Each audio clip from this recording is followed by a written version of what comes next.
Hey guys, it's Carly here with Lily and Twig, and I'm going to share with you my design process for my Project Life pages. So I typically use Becky Higgins Design H, 12 by 12 page. I use her 12 by 12 white binders. Love these guys. But although I use this page the most for my documenting, I also use her 6 by 12 pages when I only have a few photos or I have a page and a half photos. And I also use the 8.5 by 11, especially when I want to have a really large photo printed or I've got a lot of journaling. So don't let the binder size dictate that you can only use a 12 by 12 page in there. Literally, if you open up my binders, I've got an assortment, like it'll look like this. You'll be going from flipping through all different sizes, and I'm totally okay with that. So just use the page size that fits with the documenting story that you want to use. Sorry, I've got cat hair all over my desk here. When I first started doing Project Life, I would always sketch out my pages first. So I would think about, what do I want to document? So for example here, mornings. I wanted to capture what our morning looked like at that particular time.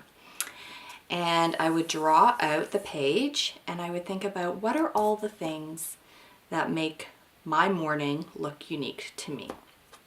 Well, a picture of my coffee or tea would definitely be necessary. Maybe the girls going off to school, a picture of our breakfast. So what we were eating that day, some journaling. I would journal maybe a descriptor of what our morning looks like on average. Maybe a photo of us at the table having breakfast, a getting ready photo, or getting out the door. You know, what I wore, what the girls wore, photo maybe. So just something that just showed our morning routine. And I would do this before I even took a single photo. So once I had this all laid out, I would then go, okay, I'm going to take photos of all these things, and the process of printing them and making my page is super, super quick. Because this is where all the time and effort comes into, the pre-planning stage. And I have to say, like, I could typically photograph all of this and document it all in one morning, but sometimes mornings can be actually challenging. So maybe one morning I just got my coffee photo and it took me a few times to actually capture the whole morning. But essentially that would be what our typical morning looked like in a nutshell. Document it, print it, and into my binder it goes. So now that I've been doing Project Life for such a long time, this process I can actually do in my head now. So I've talked to you guys about how I do theme documenting. Right now I'm working on my winter theme.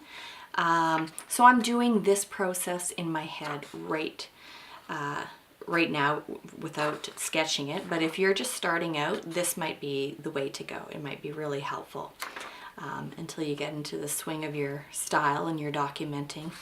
And then you can do it in your head as well. So for this page, I was going to show the winter theme, but I thought what I would do is, and I could do a video on that later, I thought what I would do is just share a page of my, what I call my odd sod page. So I have those odd photos that I've taken here and there, and they don't really go with my theme that I'm particularly working on, but it's not that I don't want to include them in my book. So I'll have a few of these pages scattered throughout my theme pages. And for the photos that I'm going to be using on this page, any kind of photo that was taken outside my standard theme documenting, I keep in a file folder on my desktop, and I just flip through them to see, okay, you know, this collection of photos work well together. I'm going to print them out and document them, put them in my page. So for example, these photos that I took were all on a Monday morning and just before Christmas time. And I know that because I keep all my photos time stamped so that I know when they were taken and organized that way. And for anyone that's wondering, I organize and edit all my photos in Lightroom. and I do anything like adding digital stamp in Photoshop. So when I'm picking out the collection of photos that I'm going to use on my page, I literally go through them on my file folder on my desktop, and I'll be like, this photo's perfect the way it is. I'm just going to print it as is. This photo is actually when I was just starting to redesign my newly launched blog, and those are my cats. So I thought the photo was good as is. I just printed it out directly from my desktop on a 4x6, and this is Canon photo paper. I got a Canon printer and a Canon camera. I'm a Canon girl. So printed that out direct. This one is of the coffee that I was having in the morning, and I love white space, but for this one I thought, you know what, I'm going to put a digital stamp. This digital stamp is from Ali Edwards. I knew that before I printed this photo that I was going to do that, so I just opened this guy up into Photoshop, added the stamp, and printed it out directly from there. Then I had this other photo. We had just finished the renovation on my daughter's bathroom. I knew that I couldn't just have this photo. I needed to have journaling to tell the story of the bathroom reno, which was very painful, by the way. So here's the journaling. I opened it up into Photoshop, added the journaling beside the photo, and printed it out. And for those of you that are wondering, these are photo templates right here from Paisley Press, and it's their minimalist line, which I absolutely love, so it's a must.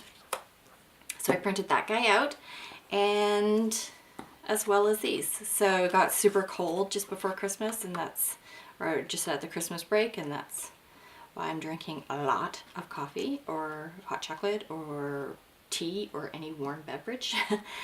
And then this is just another, I just finished that reno, and now I've been on this wallpaper kick where I have like wallpaper samples up everywhere because I want to wallpaper every room, but honing it in. So that's just documenting that. So usually when I'm working with these odds-odd pages, if I'm doing a theme page, I don't typically have a lot of leftover space. I could pretty much fill everything with just a photo. I'll probably leave maybe one card for journaling, maybe a smaller journal card or a 4x6 journal card. But when I'm doing these odds-odd photos, I tend to have more space left open, and that's when I will fill them up with my journal cards. So I pre-make journal cards all the time. Especially 3x4 journal cards. I love using quotes or just printing out digital stamps, and I will pre-make them. So for example, here's some that I haven't pre-made yet, but I really like the look of them.